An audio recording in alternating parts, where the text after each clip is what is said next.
So here we are again, and it started up just fine this morning, as I kind of figured it would,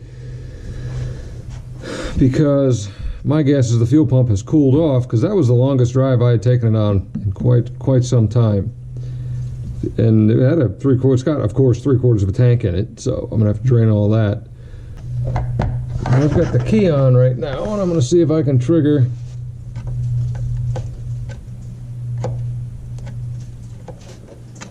Yeah, that's pretty lame. So it's not providing a good amount of pressure. So she's dead. This time though, I'm not going to show you all of the parts about how you take it apart and get the fuel tank out and all of that.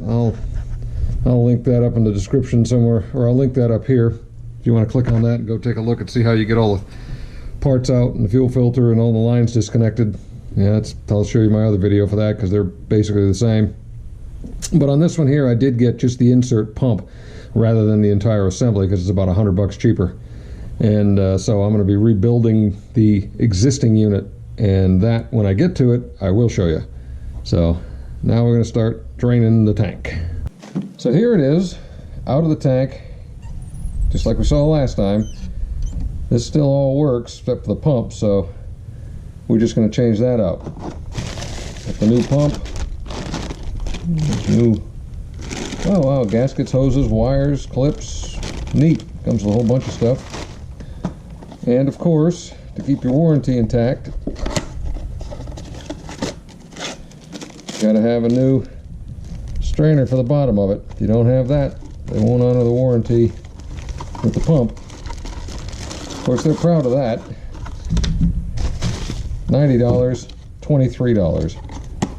So the first thing we're going to go do is get a pair of pliers and a screwdriver and what looks to be maybe an 8mm. Yep, 8mm wrench, and that should allow me to get this fuel pump off of this.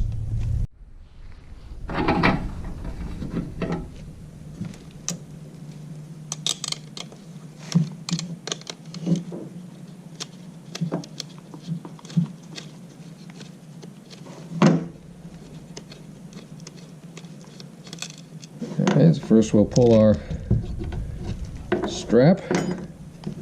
It should free up the pump a little bit. And you can turn it and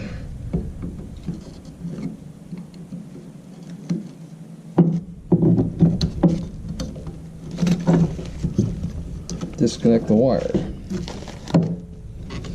Now you got to open up this clamp and get that off of there.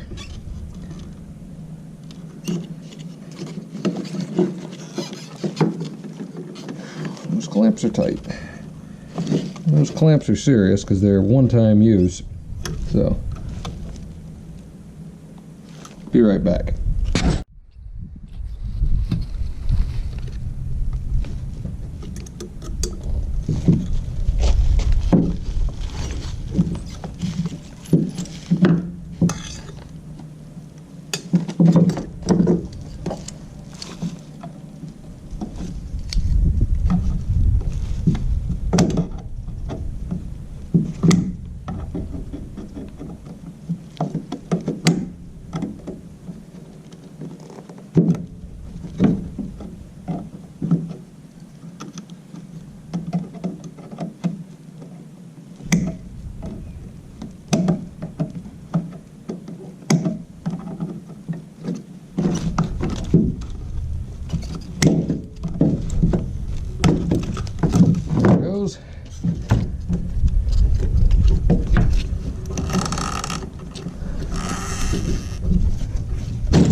There.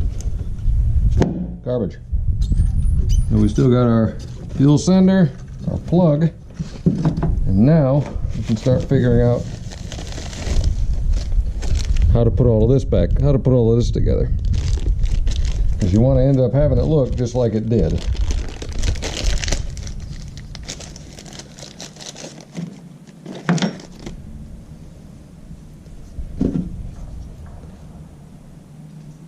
Looks pretty good.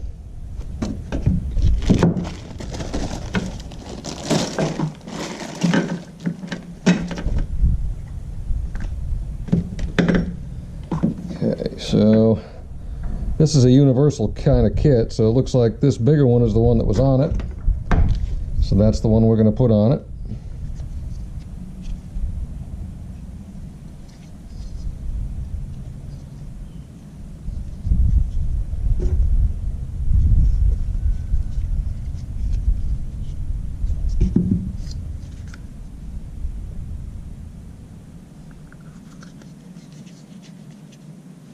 Okay.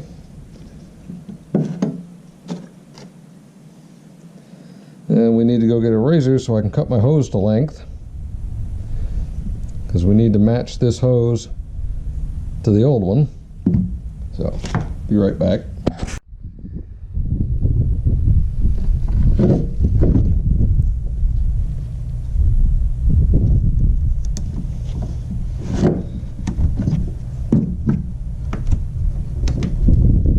Plenty if you screw it up.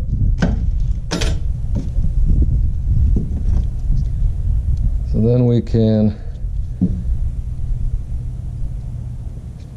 attach that hose to there.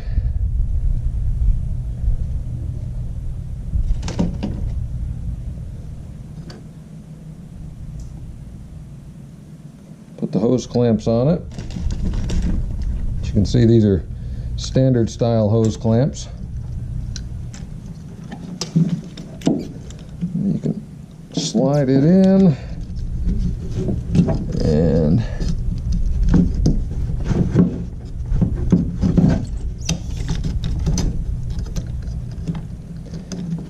get it plugged in.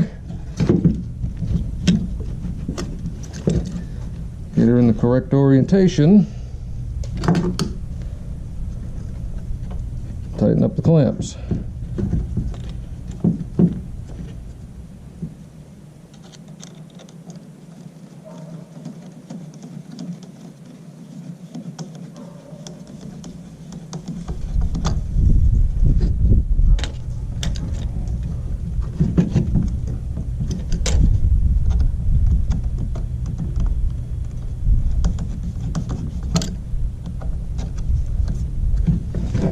And you want to try to keep this oriented in that bottom correctly. And I don't want my clamps impinging on the wires or anything else, or getting in the way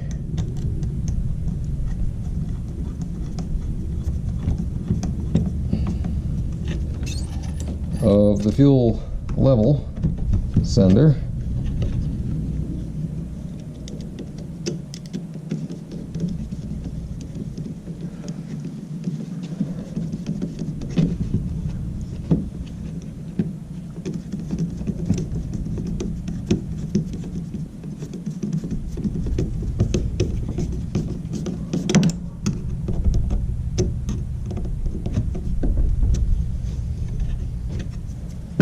Okay,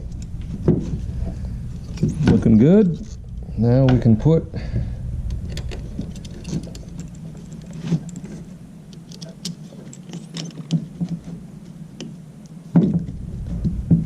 the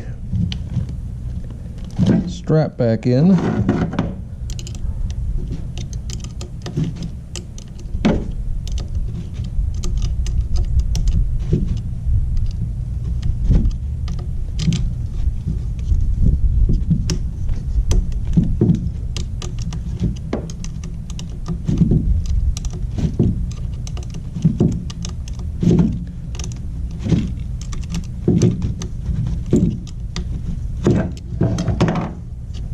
Alright, that's almost done.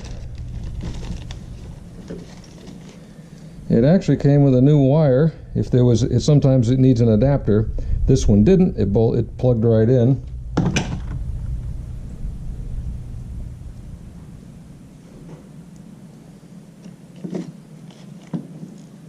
And so the next step is to put this silly little filter sock on it.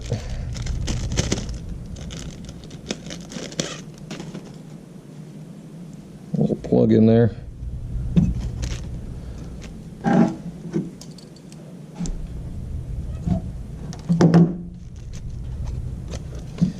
see how it's got that little button there? That's what holds it on. You push it on until that button, that piece, the clip goes right over it. And that's it. And that is how you rebuild your fuel pump.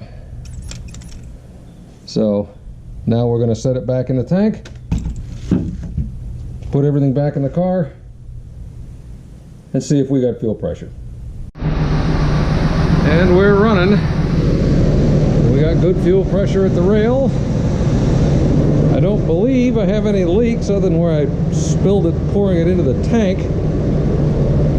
So I guess the only thing left to do, since this one's four-wheel drive, is put the skid plate back on, which came off with 6 10mm bolts, and take it for a test drive.